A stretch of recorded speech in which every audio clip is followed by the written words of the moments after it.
Welcome back to Get Connected. I'm your host, Con Jackson. We're standing outside the Louvre here in Paris having a romantic cultural show. And to continue that culture, we're going to go back stateside to talk to Donatella. You know her, she's the guru of food. And now that the holidays are upon us, many of us will be cooking, and she's got some great ideas for us. Welcome, Donatella. Hi, Con. Great to be here. Well, it's certainly great having you with us. Now, everyone tells me, Donatella, you're sweet and kind and wonderful, but when I see you on the Iron Chef, you are tough and mean. Where does that come from?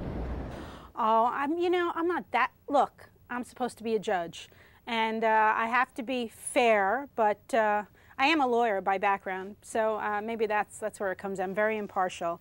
And, these chefs are competing at a very high level, so if you can't take the heat, get out of the kitchen. That's what I have to say. That is absolutely awesome. Now, I know you spent a lot of summers when you were a little girl in Italy. How did that influence the career you ultimately chose to follow? It influenced everything about my career. I was fortunate. Both my parents were born in Italy, so I spent my summers there, and that's where I got my initial training as a chef. So I was surrounded by, my mother's one of 10, so I had all these aunts, and we would make the sauce every year together. They taught me how to make fresh pasta, and food was just a part of my life. It's a fabric of who I am. So it was a very natural thing for me to quit the law after 3 months and open my first restaurant, and then go to culinary school, and so on and so on and so on. So it's you got to follow your passion. I completely agree. Now, before we get to show and tell, I have to ask, given that you have so many cooks in your family, particularly from Italy, if we held an Iron Chef competition with your family members, who would win?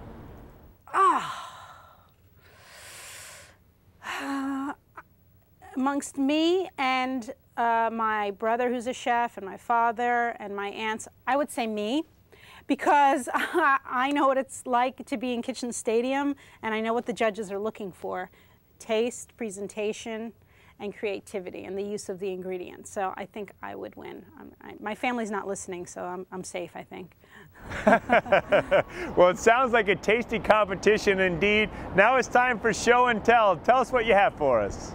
I think holiday entertaining can be very stressful, and it shouldn't be. I think the host puts the stress on themselves. So there are a couple of things that you should remember, and that's numbers, first of all, which is when guests come over, the amount of food. I always say if it's an hors d'oeuvre party, it's about 4 to 6 hors d'oeuvres per person, and alcohol. You never want to run out of alcohol. People drink about 3 or 4 drinks or cocktails, and so I'll talk about the food first a little bit, then I'll get into drinks, which is just as important.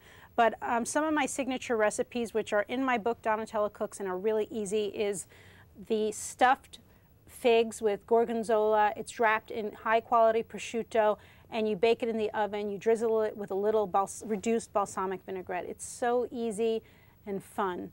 A lot of it, half the time, it's about shopping.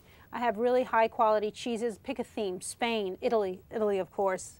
Cheeses, high-quality meats like prosciutto and salami. Instead of those prepared platters, you want to go a little extra step, especially if you're buying store-bought food, to buy really high quality.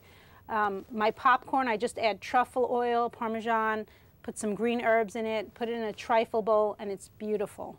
So these little tips really, really work. One thing is really important, especially for those early guests: make sure you have your alcohol planned out. I love martini, of course. It's Italian. It represents glamour, authenticity, and it's very value-oriented, especially during these difficult times. One of my favorite things to do is a Prosecco float, which is in my cookbook. It's a champagne glass. Get a really good sorbet, like lemon or lime, scoop it, put it in the champagne.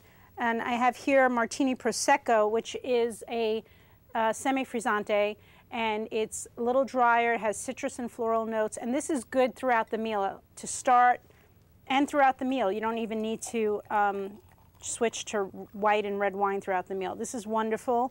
Also, the Asti is a little sweeter. It's fully sparkling. I use it more toward the end of the meal, and it's not cloyingly sweet, so it's great before my desserts. One of my signature desserts is my ricotta cheesecake, and literally you make it in a pot. It's so easy. There's no crust. So I'm all about ease, but with ease you need high quality ingredients, both in your choice of alcohol and in your choice of food. And if you're a hostess, I like to give a gift and I like to receive a gift. One gift I love to give is I'll take a bottle of the martini and I'll get it bedazzled with your name on it. You can go to any website to find how to bedazzle a bottle. And these Prosecco Minis, these are the rosé. I just got married this year and I had 100 of these as the guests walked in, so I didn't have to worry about champagne glasses. You serve them with a straw. They're really easy as gifts. I always put name tags on them so they can be a parting gift. And also, you know, during the holidays, you want people seated where you want them. You don't want your cousins that hate each other to be next to each other. So I put these little place cards. It's very, very important. You know, holidays can be very stressful for some people, don't you think? Haha, I know so.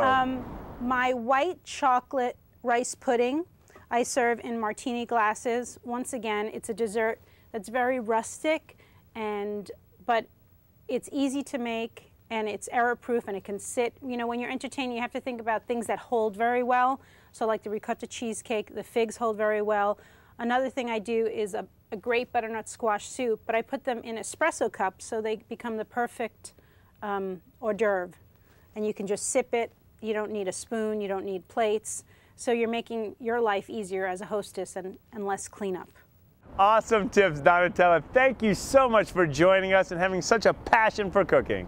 Happy holidays. Great to see you. Enjoy. Great having her with us indeed. Donatella, you can log on to our Get Connected website at contv.com to find out other holiday ideas, not only with food, but gift giving. But first and foremost, we return back to the romantic city of Paris. We're headed into the Louvre to discover culture like you've never seen it before. They've got some new items in there and we'll discover them new.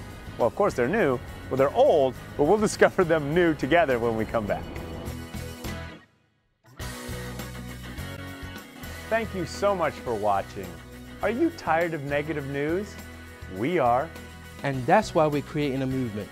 By keeping it real. With what you need to know. It's more than what's happening. It's bringing hope back to our lives. So go to contv.com and join our movement.